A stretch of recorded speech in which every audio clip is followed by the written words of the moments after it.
জিবরাইল আমিন ডাক দিয়া বলে, আব্দুল মুত্তালিব তুমি কতদূর দেখছো? শামে যাও, ইরাকে যাও, মক্কায় যারা আসে তাদেরকে দেখো। আমার কাছ থেকে শোনো, গোটা সৃষ্টি জগৎ পৃথিবী চক্কর দিতে আমার মুহূর্তের প্রয়োজন হয়। আদম থেকে শুরু করে পর্যন্ত যত মানুষ পৃথিবীতে আগমন করেছেন সকলের চেহারা আমি দেখেছি, সমস্ত নবীদের চেহারা আমি দেখেছি।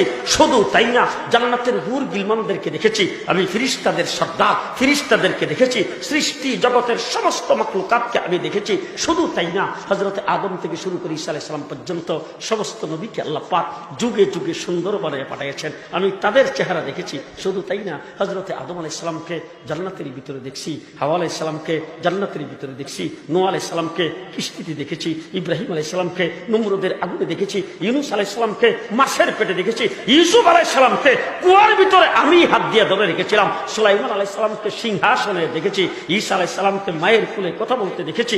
আমি বলতেছি জিবরাইল এত সুন্দর চেহারার মানুষ আমার জীবনে আমি সৃষ্টি জগতে কোনোদিন দেখিনি।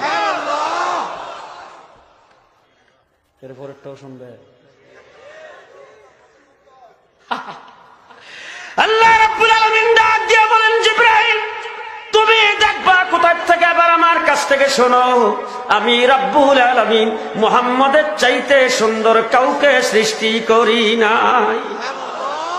সৃষ্টি করলে দেখতে, বানাইছি তো না, বানাইলে দেখতে।